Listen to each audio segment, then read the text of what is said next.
الله سلام عليك يا رفيع الشان والدرج عطفة يجيرة العالمين يا روح إلى الجود والكرم يا رسول الله سلام عليك يا رفيع الشان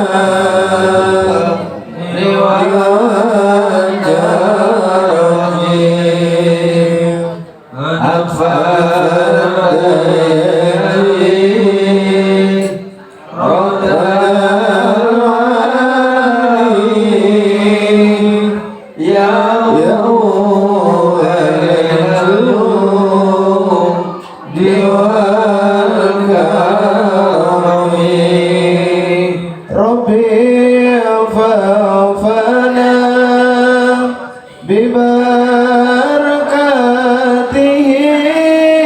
ببركاتهم ودينا الحسنى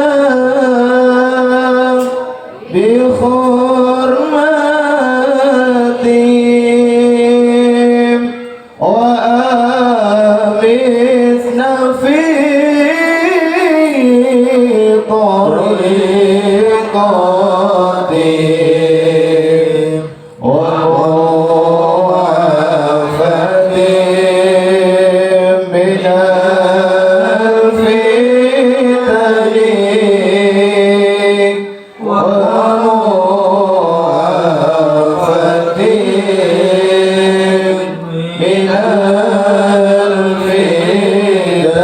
الفتن يا رسول الله سلام عليك يا رفيع الشان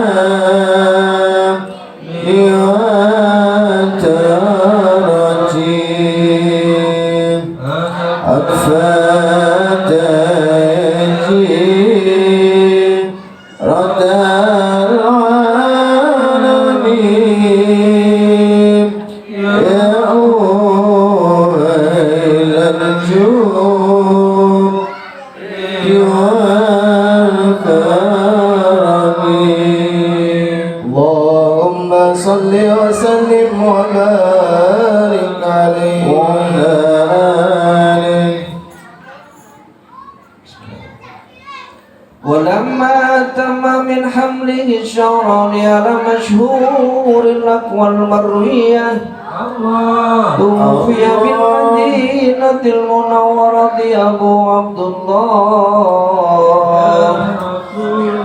وكان قد اتصل بأوله بني علي من الطائفة النجارية ومكث فيهم شهرا سكيما يعانون سقمه وشكواه ولما تم من حمله على الراجح 9 أشهر قمرية وآن للثمانية ينجلي عنه الصدى حضر أمه ليلة مولد آسية ومريم في نسوة من الخطيرة القدسية وأودع المخاض فولده صلى الله عليه وسلم نورا يتلألأ سنا سبحان الله والحمد لله ولا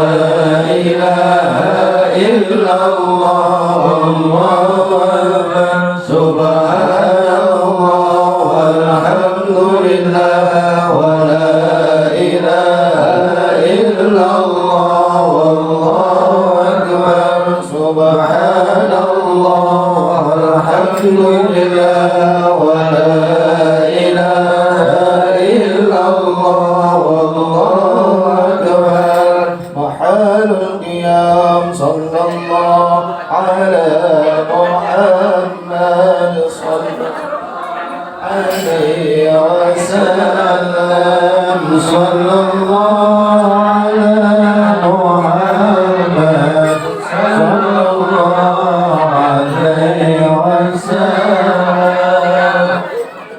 يا نبي سلام عليك يا رسول سلام عليك يا حبيب سلام عليك صلوات عليك يا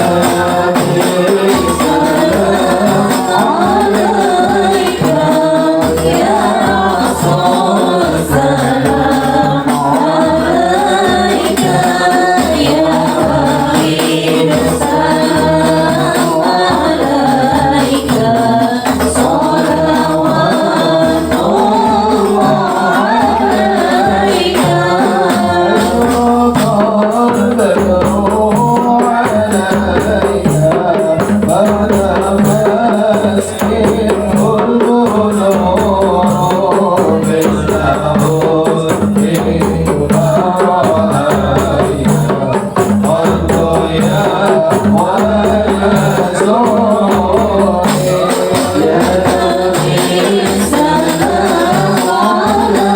عليك يا رسول سلام عليك يا حبيب سلام عليك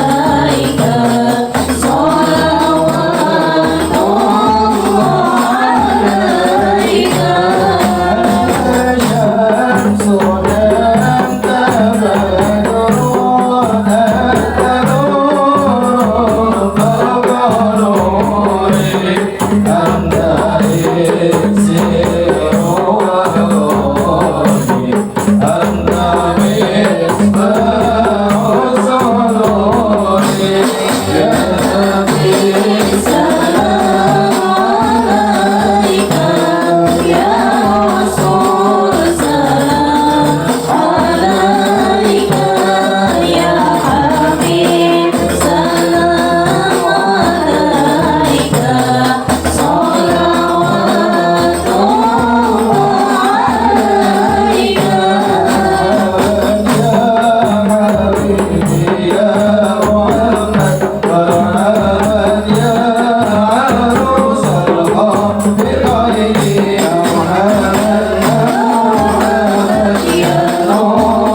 على سيدنا محمد. Amin amin ya robbal alamin. Mudah-mudahan sholawat yang kita baca nantinya menjadi syafaat bagi kita semua. Amin ya Allahumma amin. Bapak Ibu yang dirahmati Allah, salah satu hikmah kita memperingati Maulid Nabi adalah untuk membangkitkan semangat juang, untuk membangkitkan semangat jihad, dan untuk membangkitkan semangat dakwah. Kalau kita lihat sejarahnya, memang betul. Kalau ada orang bertanya zaman Nabi ora ono maulidan, ya bener. Tetapi zaman Nabi ono maulid, yaitu kelahiran Nabi itu sendiri namanya maulid.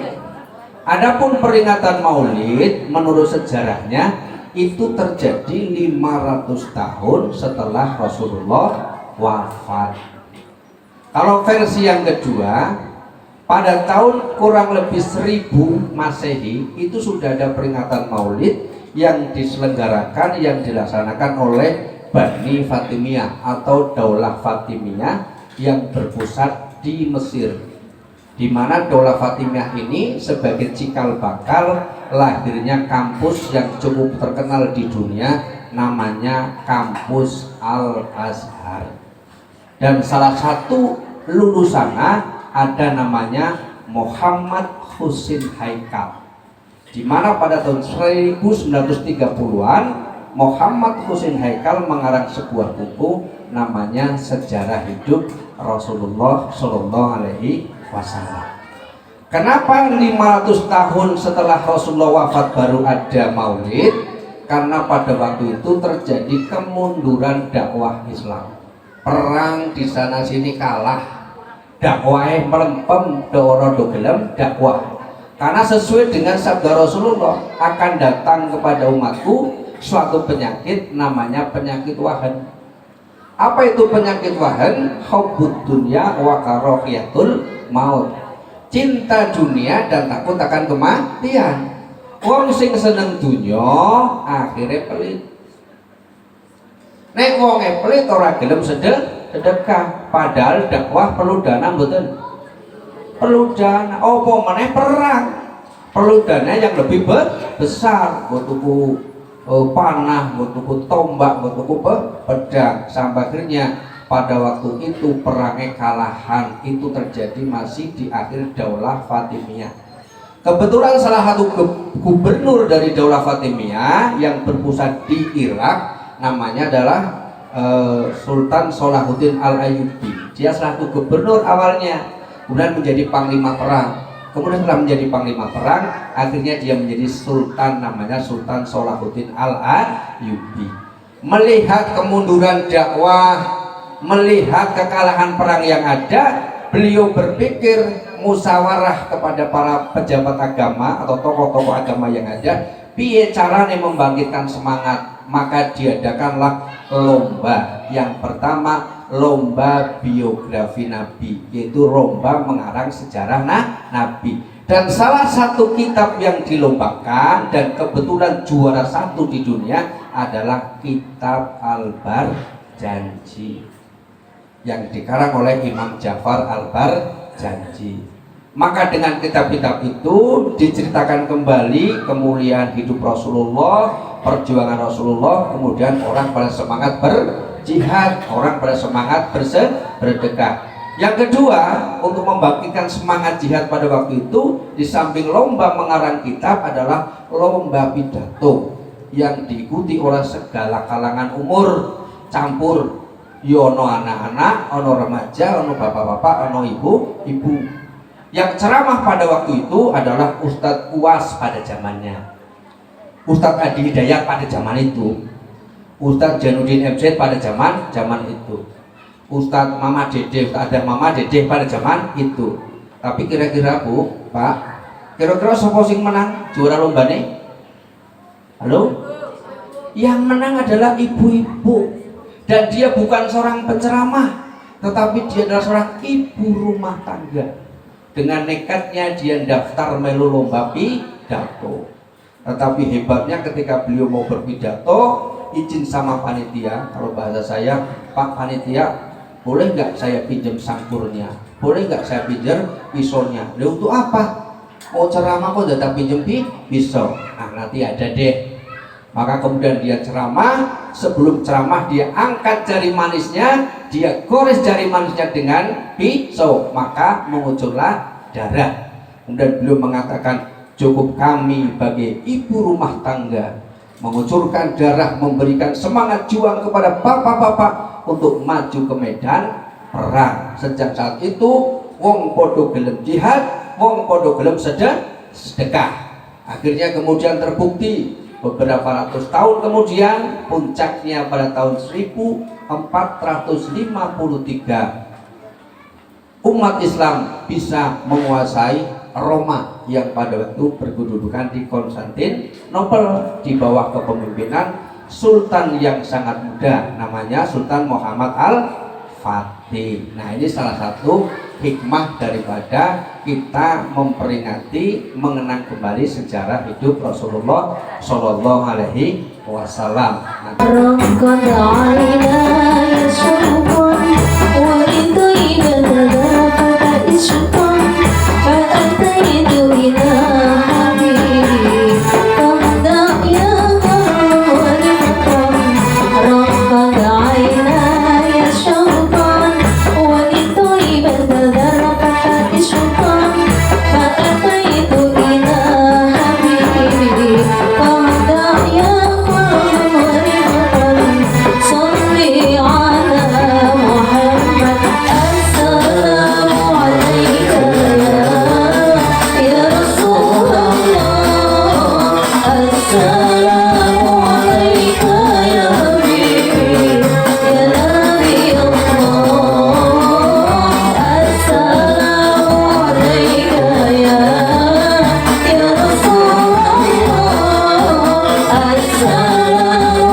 Kalau kita melihat sejarah Nabi itu cukup terwakili dengan sebuah lagu.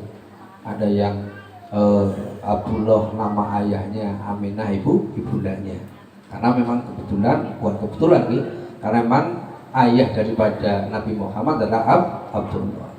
Dikisahkan ketika Rasulullah belum lahir, usia 2 bulan dalam kandungan, ayah anda Nabi wafat.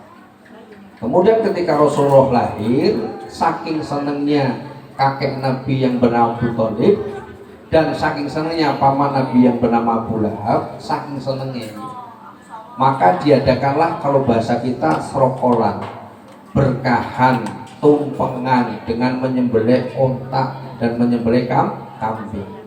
Saking senangnya seorang yang bernama Abu Lahab, waktu itu Nabi jelas belum berdakwah. Saking senangnya Abu Lahab, maka digambarkan nanti Abu Lahab sampai meninggal dalam keadaan kafir, tetapi pernah senang, pernah berbahagia dengan kelahiran Nabi. Beliau mendapatkan diskon. Apa diskonnya? Siksa kuburnya dikurangi setiap hari Senin. Loh, wong kafir sing seneng kalau kelahiran Nabi, diskon siksa kuburnya setiap hari Senin. Lho nek awake dhewe wong Islam kok ora seneng kalau kelahiran Nabi, nyun sewu yo kebangetan. Kalau bentuk seneng, bentuk cinta kita kepada Nabi macam-macam. Ada yang mungkin dengan memperingati Maulid dengan memperbanyak sedekah, bagus. Ada yang memperingati Maulid dengan membaca kitab-kitab sholawat, bagus. Maka kita akan mendapatkan pelajaran sejarah. Maka dalam sejarah Nabi digambarkan ketika Rasulullah yatim piatu, kelak nanti ketika beliau menjadi Nabi, beliau bersabda, saya, kata Kanjeng Nabi, di akhirat nanti dengan anak yatim bagikan dua jari. Apa artinya? Kalau sampai ada orang miskin, kalau sampai ada anak yatim di sekitar kita kok tidak sampai makan, kalau ada anak yatim, ada orang miskin di sekitar kita kok tidak sekolah, yang bersalah, yang berdosa bukan saja orang tuanya si fakir, bukan saja orang tuanya si yatim, tetapi yang berdosa, yang bersalah adalah orang kaya yang tinggal di tempatnya. Pernah suatu ketika pada zaman Nabi, pernah suatu ketika zaman Umar bin Khattab, ditangkaplah seorang pencuri di pasar. Ketika seorang pencuri ditangkap, kemudian ketika zaman Nabi ditanya, ketika zaman Umar bin Khattab ditanya, saya si fulan, apakah betul lo mau mencuri? Maka si fulan itu menjawab, betul ya Rasulullah, betul ya Amirul Mukminin, saya mencuri. Kira-kira zamannya awake dhewe ono pencuri ketangkep, kemudian ditanya apakah betul mau mencuri, dikepluki apa dijarke? Sakit itu, pasti dihajar masa. Tetapi bijaksananya Kanjeng Nabi, bijaksananya Khalifah Umar, ketika beliau ditanya betulkah engkau mencuri, dia menjawab betul ya Rasulullah, betul ya Amirul Mukminin. Nabi bertanya, Amirul Mukminin bertanya, kenapa engkau mencuri? Kata si pencuri, saya sudah 3 hari mengumpulkan kayu bakar, dijual alhamdulillah tidak laku. Saya sudah menawarkan jasa tenaga saya, 3 hari nggak ada yang memperkerjakan. Kalau bahasa kita sekarang, yo kerja serabutan. Sampai saya menutup malu, kata si pencuri tadi, saya meminta-minta, itu pun tidak ada yang bersedekah. Karena di rumah ada orang-orang yang kelaparan, maka dengan terpaksa saya mencuri. Kemudian pada zaman Nabi, Nabi bertanya, pada zaman Umar, Umar bertanya, kamu tinggal di mana? Saya tinggal di sebelah rumahnya Pak Sari Bidayat. Loh, Pak Sari Bidayat yang katanya punya yayasan itu? Betul. Yang katanya tentara itu? Betul. Yang katanya dodol wedhus itu? Betul. Nek ngono, yang bertanggung jawab kamu mencuri bukan dirimu, tetapi yang bertanggung jawab mencuri adalah orang kaya yang membiarkan anak-anak yatim dan orang miskin kelaparan.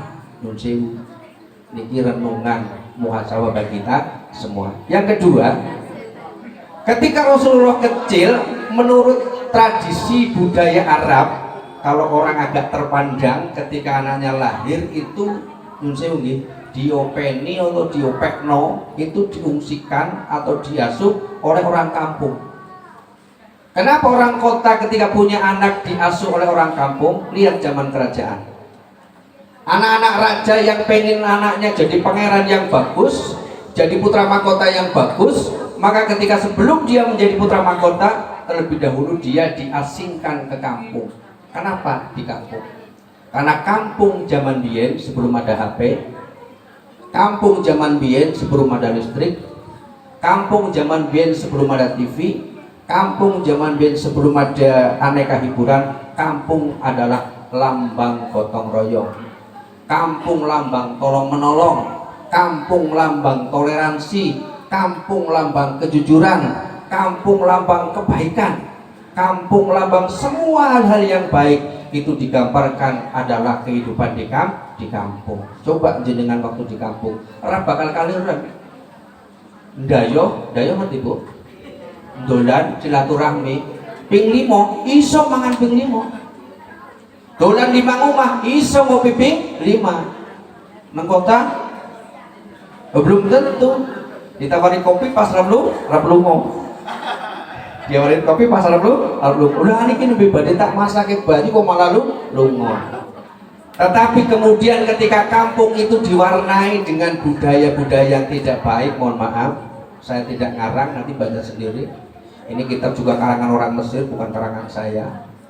Di bab dengki halaman 286 Rasulullah ngendiko, ada 6 kelompok, ada 6 golongan manusia yang masuk neraka tanpa hisab. Yang kelima adalah orang kampung yang bodoh. Mohon maaf, yang ngomong bukan saya hanya membacakan ulang. Nomor 5, orang yang akan masuk neraka tanpa hisab adalah nomor orang miskin yang bodoh. Kenapa disebut orang miskin yang bodoh? Orang miskin itu dengan kemiskinannya mestinya dia rajin ibadah. Dengan kemiskinannya mestinya dia rajin menolong. Dengan kemiskinannya mestinya dia jujur. Tetapi dengan berkembangnya media sosial, teknologi, bukan saja di kota, Yo wis tekan kan kampung nyun sewu. Wong kampung karo wong kota sing iki padha wae. Sing memang dasare tukang ngapusi ya tukang ngapusi. Sing dasare sumpah palsu ya sumpah palsu. Maka eman-eman nek awake dhewe disebut wong kampung tapi tidak jujur. Eman-eman nek awake dhewe disebut wong kampung tapi tidak apikan karo wong liya. Maka jagalah marwah kekampungan kita. Wah, gitu kan? Marwah kekampungan kita menjadi orang yang baik, menjadi orang yang jujur, menjadi orang yang suka tolong menolong. Karena sekarang ini nyun sewu kete ko yo meh padha, mau kampung mau desa kete padha wae. Kalau dia tidak berpegang pada syariat agama Islam yang kuat, ya insya Allah maka dia akan menjadi orang yang sesat. Nggih. Salatu Rabbi alaika hibbi, salatu Rabbi alaika hibbi,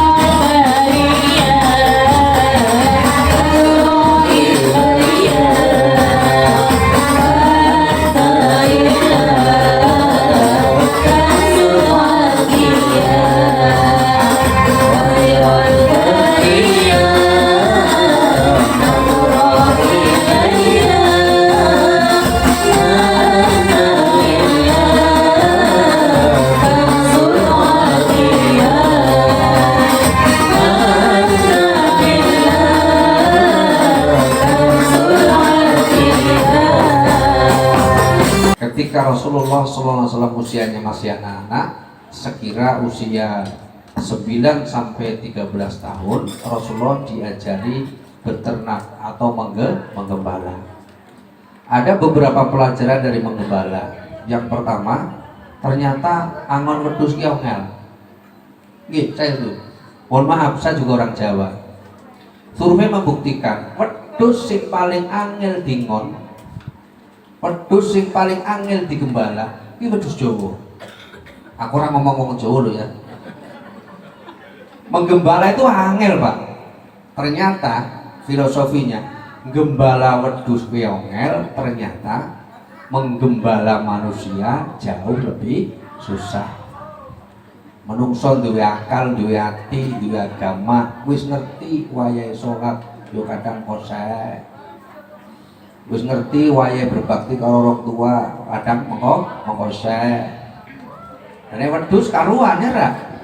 Memang ora salat. Nah, inilah pelajaran pertama. Ternyata ngurusi menungso lebih ongel daripada ngurusi wedhus. Tapi bukan hanya pelajaran ini khusus untuk para peternak. Katanya Pak Sarif juga punya ternak. Katanya, insya Allah saya punya ternak dan hasilnya untuk yayasan. Apa pelajarannya? Beternak yang baik, menggembala yang baik, jangan ngambil rumput orang lain. Loh, jirene pengen rezeki yang halal. Ini pelajaran bagi yang punya ternak. Mohon maaf ini.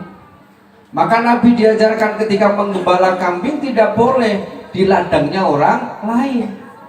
Ketika ngambil rumput tidak boleh ngambil rumputnya orang lain. Maka kalau mau berternak resiko, harus nanam rumput. Gak punya lahan Pak, ya tuku. Tandurannya wong pada cukup. Sak rendah-rendahnya hukum mesti subhat. Mesti subhat. Nyun sewu niki. Kan Mas Fahmi punya kambing, Mas Asif punya kambing. Serendah-rendahnya ngambil milik orang lain pasti subhat. Apalagi rumput ataupun rambanan sing dicupuk wong ndek wedhus mesti ndongkol. Berarti gawe jengkele wong liya, maka belum tentu halal, ora gampang. Maka Nabi menjanjikan angon wedhus termasuk bagian daripada tijarah adalah bai'un mabrur dahulal jannah. Kenapa? Karena ketika Rasulullah usia 13 sampai kurang lebih 14 tahun sudah diajari dagang oleh pamannya yang bernama Abu Thalib. Dan dagang itu juga orang gampang nyun sewu. Sing paling gampang sumpah yo wong dagang. Terutama dagang hewan.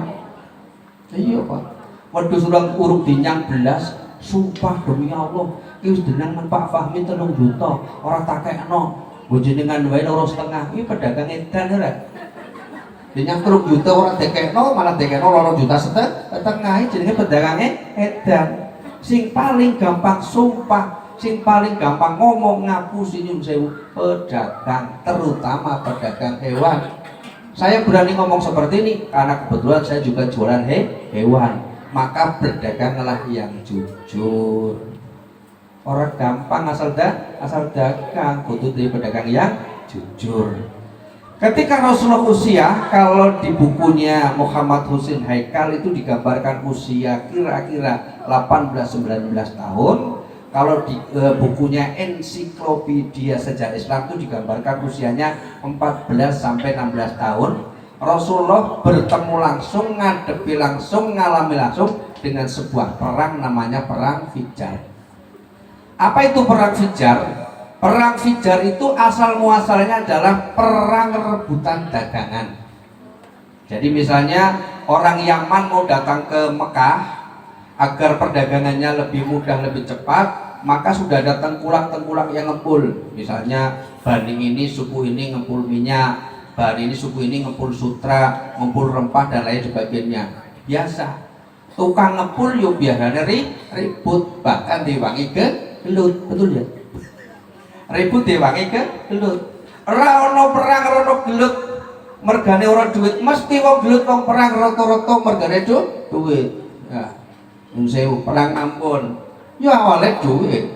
Perang sampir ya awalnya duit. Kabeh perang rata-rata rebutan duit. Ketika terjadi perang, ada yang meninggal dunia, ada yang terbunuh. Hukum yang berlaku pada waktu itu namanya hukum kisos. Nek ono sing mati dibales pati. Nek ono sing kupinge ucul, potol dibales kuping. Nek ono sing matane keculek dibales matane keculik. Lah nek ngono terus ora rampung.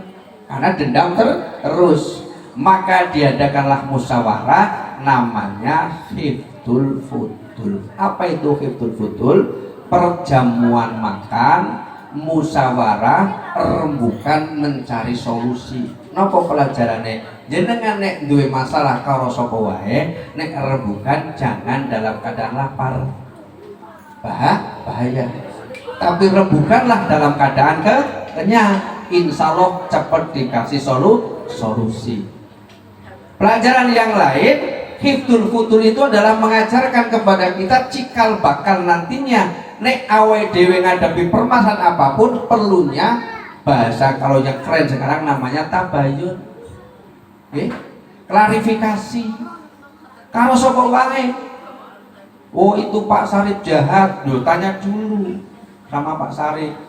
Kenapa jahat? Oh itu Pak Fahmi baik sekali. Tanya dulu kenapa Pak Fahmi baik. Ternyata Pak Fahmi lagi nyalek. Baru nyalek rampung dadi kebaikannya hilang. Misalnya loh gitu. Misalnya. Jadi mau jahat mau baik tabayun dulu. Klarifikasi terlebih dahulu. Orono jaminan. Tadi udah disebutkan kan?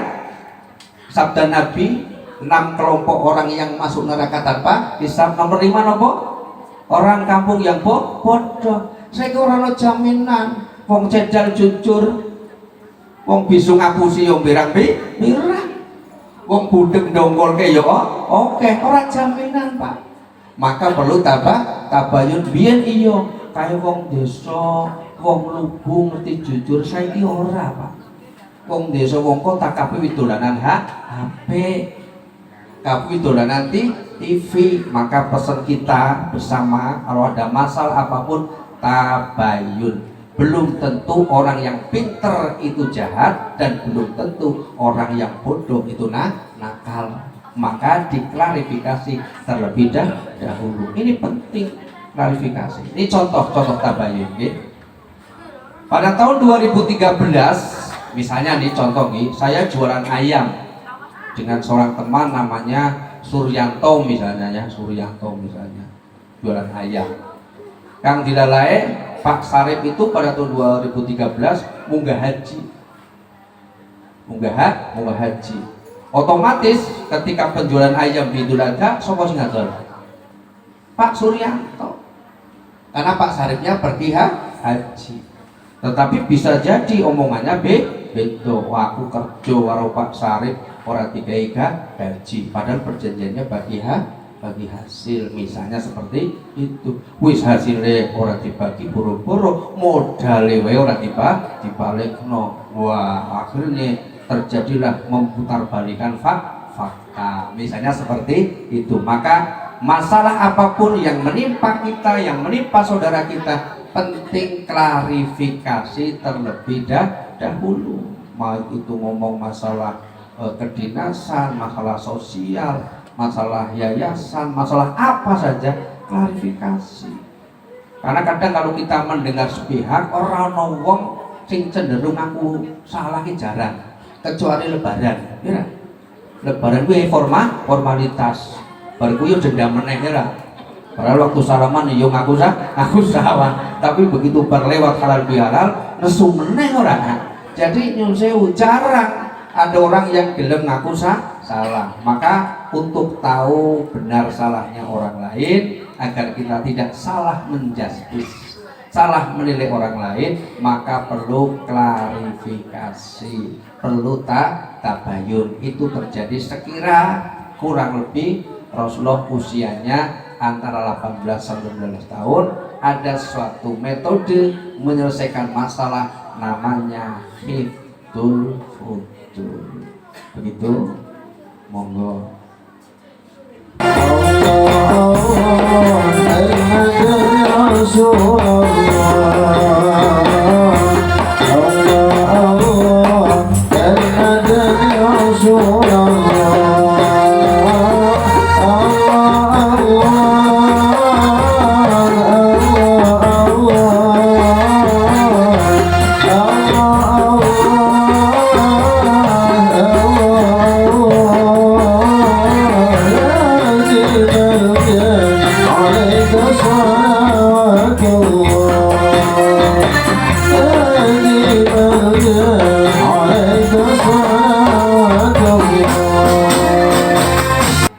Nabi itu manusia biasa. Bahkan Allah menegaskan dalam ayatnya sampai suruh Nabi menyampaikan kepada umatnya, para sahabatnya. Apa kata Allah? Qul innama ana basarum mislukum yuha. Wahai Rasulullah, wahai Muhammad, sampaikan kepada umatmu bahwa kamu juga manusia biasa, sama seperti manusia yang lain. Artinya apa? Ketika Nabi kecil yo pengen dolan. Ketika Nabi kecil pengen sekolah, tapi kebetulan sekolahan dan tempat dolan ono nang kota zaman biyen. Saiki sekolah ono nang iya betul ya, nang kota. Akhirnya Nabi tidak sekolah, Nabi tidak dolan. Maka Nabi disebut Umi. Umi itu bukan bodoh, Umi itu cerdas. Mung bedane ora iso nulis, ora iso maca, tapi dia cerdas, hafalannya, ingatannya. Dan ini skenario Allah. Apa skenarionya? Ketika Nabi pengen dolan ke kota, wis janjian karo kanca-kancane, besok ya malam minggu kita begadang di Burjo Der misalnya ya. Kan Nabi ketiduran, orang situ dolan. Yaudah minggu depan kita main lagi ke Burjo apa meneh. Ketiduran lagi. Jadi digambarkan ketika Nabi kecil remaja itu nggak pernah dolan sing aneh-aneh, itu sekaligus menjaga akhlak, menjaga kejujuran, menjaga kearifan Rasulullah Shallallahu Alaihi Wasallam. Nabi juga manusia biasa, maka ketika usia Nabi 25 tahun, Nabi kemudian menikah. Sekaligus menikah itu menjadi sunnah. Insyaallah kalau diluaskan, hukum nikah itu berbeda-beda sesuai dengan kondisi orang. Kalau orang yang sudah punya pekerjaan, sudah punya pacar, orang iso ngempet, maka hukum nikah menjadi wajib. Nabi iso ngempet menjadi sunnah. Bahkan ada yang nikah hukumnya haram, tapi tidak saya jelaskan ya. Terkait dengan nikah, kenapa hikmahnya untuk pernikahan dalam kehidupan kita? nikah itu menggambarkan bagaimana kerjasama dalam rumah tangga. Nyun sewu, Bapak sekalian, tahu watak asli ibu-ibu setelah nikah atau sebelum nikah? Setelah nikah. Ibu-ibu tahu watak aslinya bapak-bapak setelah nikah atau sebelum nikah? Setelah nikah. Ibu-ibu itu rata-rata waktu sebelum nikah, waktu pacaran, subhanallah, mangane siti, cemik-cemik, walon, dikunyah ping 17 ya, punya ya, bener? Dikunyah ping 30 telu, masya Allah. Saiki mangane opo-opo laplep-laplep ya ora doyan kabeh. Ki mboten. Zaman nom-nomane ini ibu rebana nom-nomane wangi-wangi kabeh. Siki ya wangi Bu ya.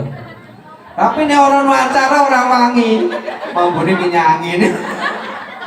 PPO, balsem dan lain sebagainya. Itulah watak asli kita terlihat.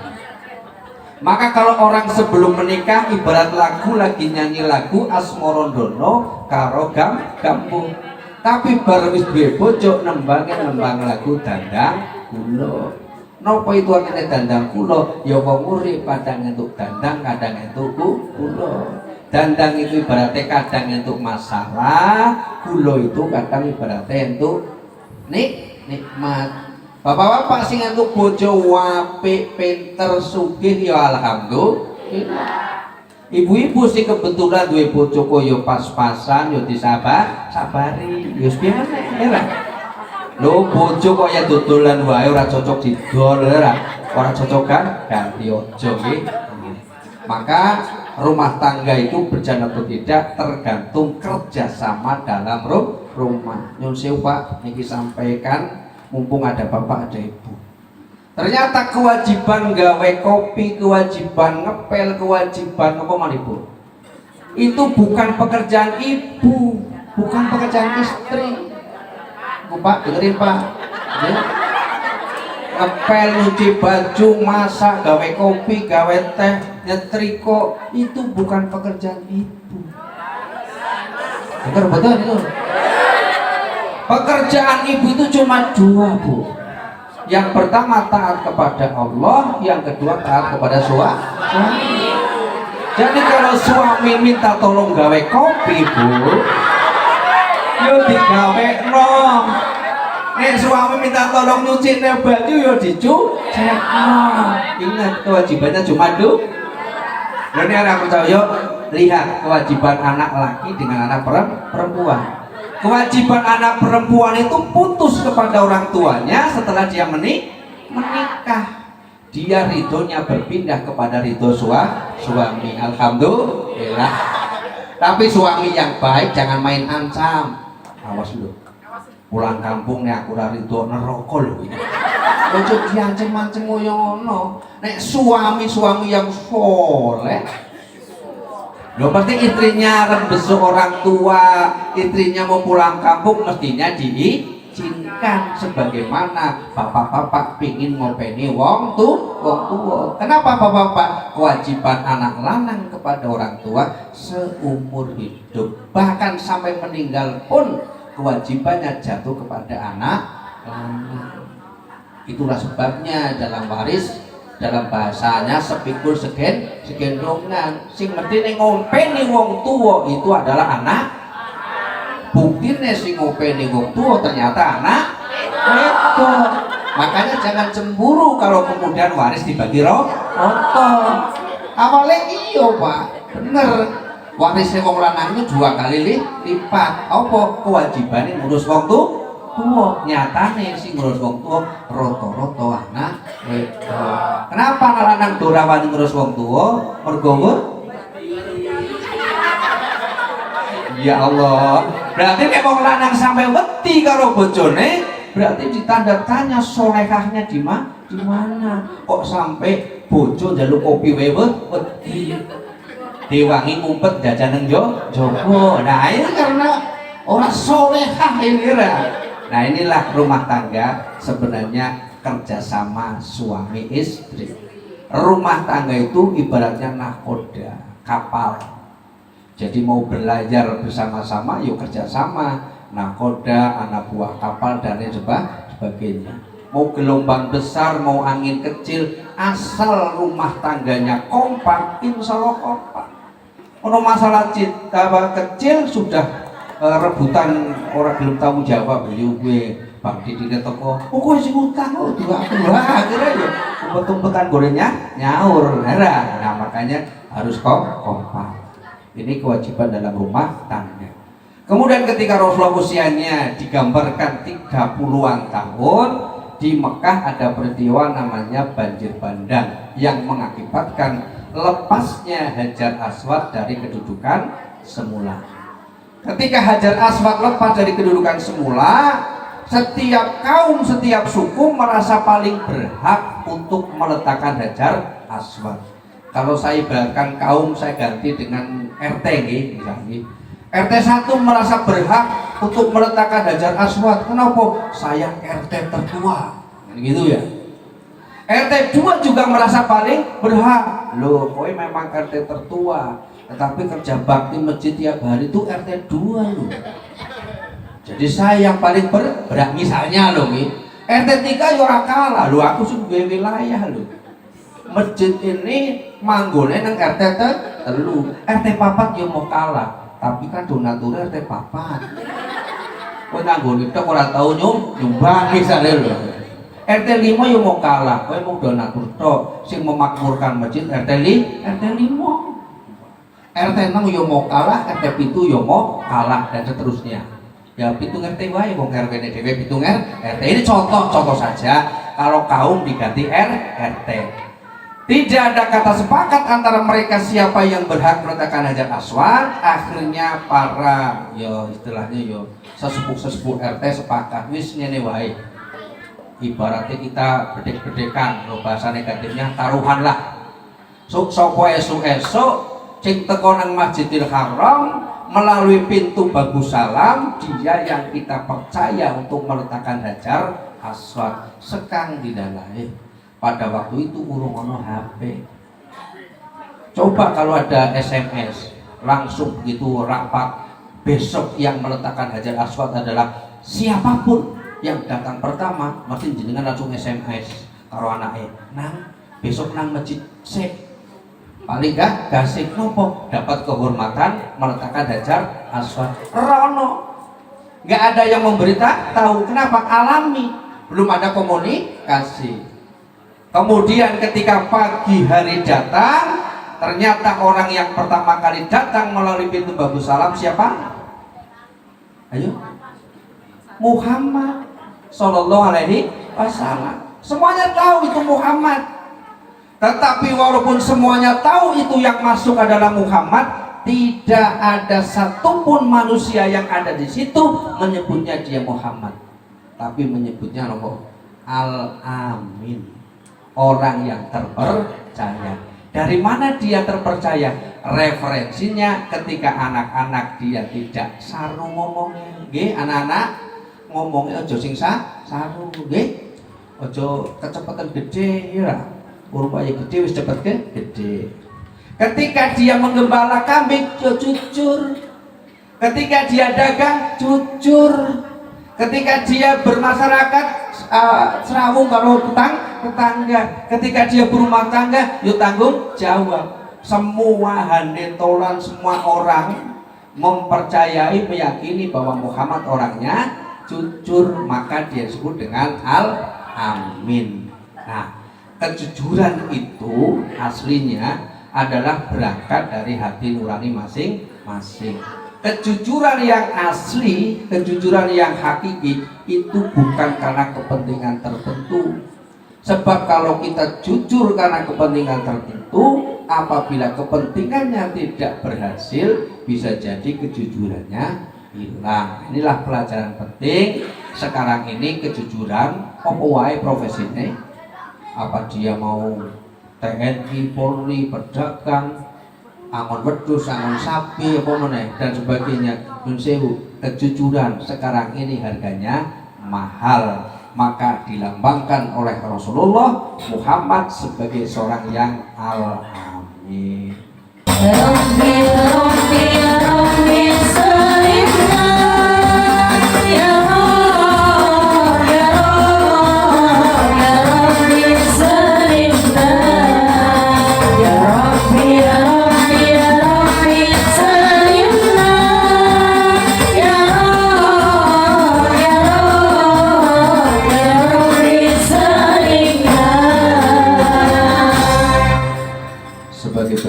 terakhir ketika Rasulullah usianya 40 tahun beliau diangkat menjadi nabi.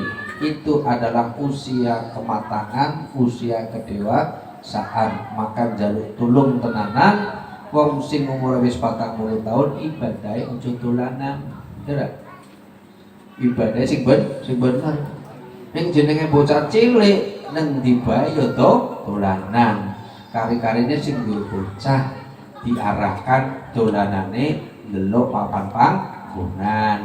Wayahe salat dolanane mandeg, monggo wayahe dolan silakan dolan. Tapi nek sing wis tua yo sembayange aja dolanan, puasane aja dolan.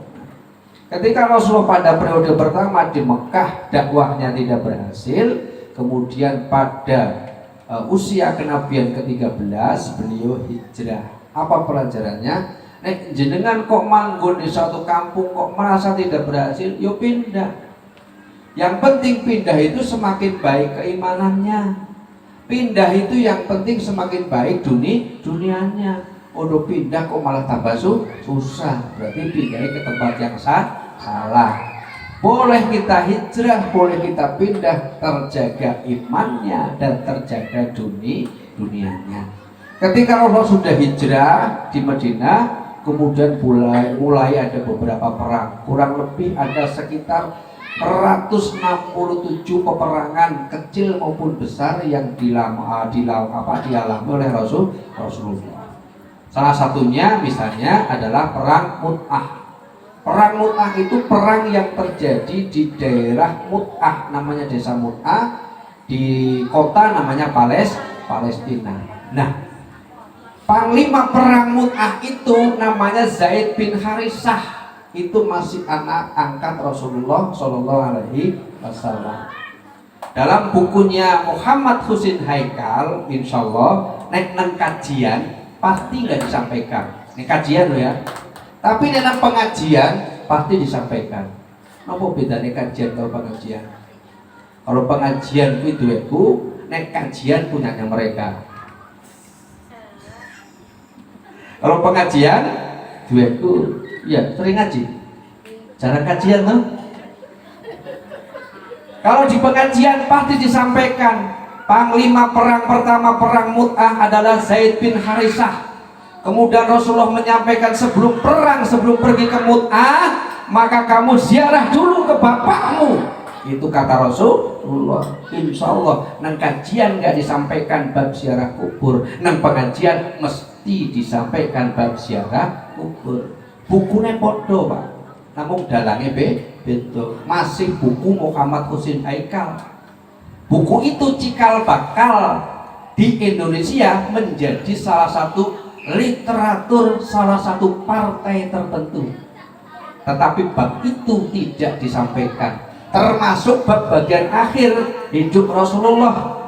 3 bulan Rasulullah menjelang wafat, Rasulullah selalu minta diantar oleh pembantunya untuk ziarah kubur. Insya Allah orang tahu diajar no bab iki nang kajian, tapi nek pengajian mesti disampaikan saking semangatnya sampai Ruseva anak nos ya ziarah. Yuk, ada yang mau ikut tapi bayar 295. Insya Allah kita akan ziarah ke Bangkalan,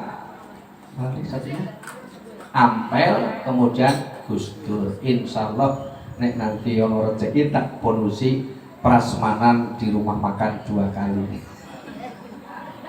Ya mudah-mudahan ada rezeki. Gimana? Monggo ibu-ibu yang mau ziarah, ini bis kedua kok 6B berapa? 8 ya? Mesake toh? 7 ya. Nek 7 wong ya bandar ora wani nganakno ta.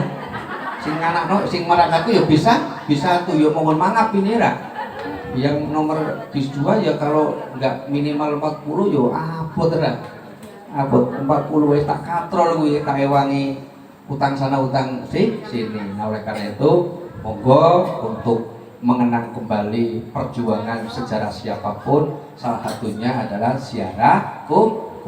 Syukur-syukur jenengan berziarah wali bisa ziarah Kanjeng Nabi. Mau pakai biro siapa silahkan. Wong biru iki padha wae kok rek. Mahal murah itu tergantung dino wis. Tergantung dino.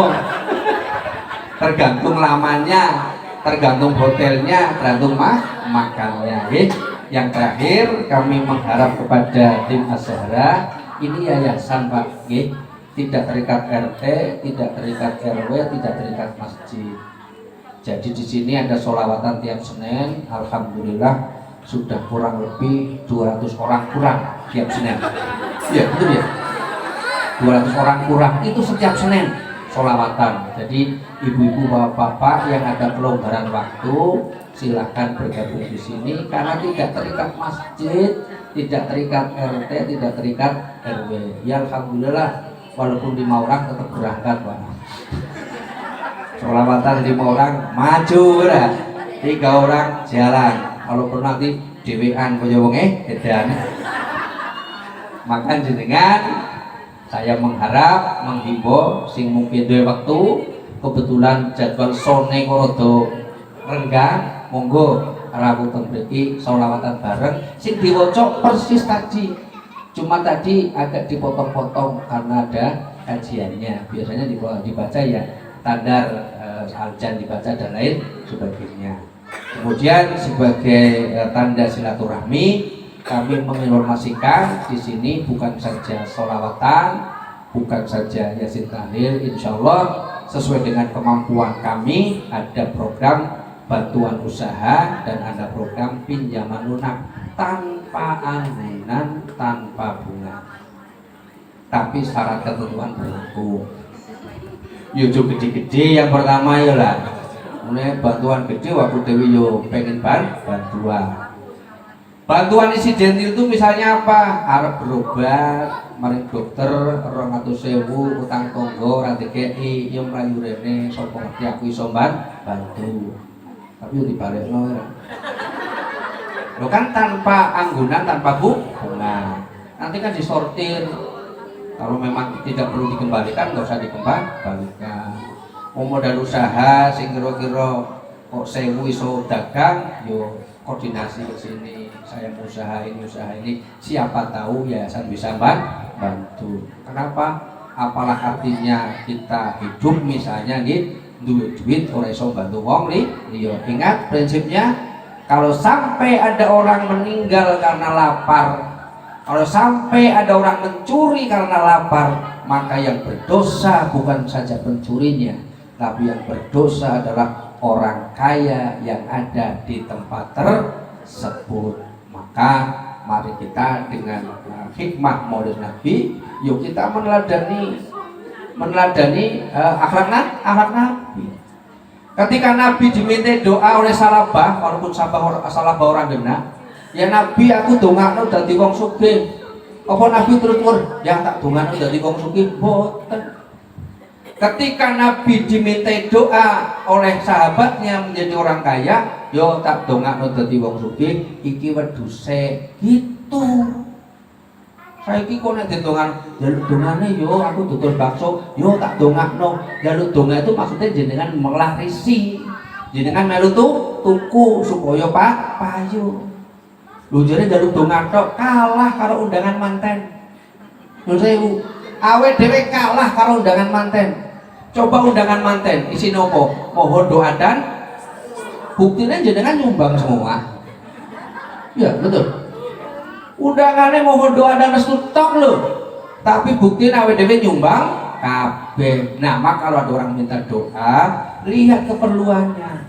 Wong arep berobat ora duwe duit, njaluk dongane yo Pak, muga-muga cepat mari. Iku artine awake dhewe bantu. Nggih mboten? Nah, mudah-mudahan ini menjadi sinergi bagi kita semua. Nah, kita tutup dulu. Nanti setelah kita tutup, kalau mungkin dilanjut hiburan monggo. Yang penting kita tutup terlebih dahulu. Ala hadiniyah liridho illahi ta'ala. Al-Fatihah.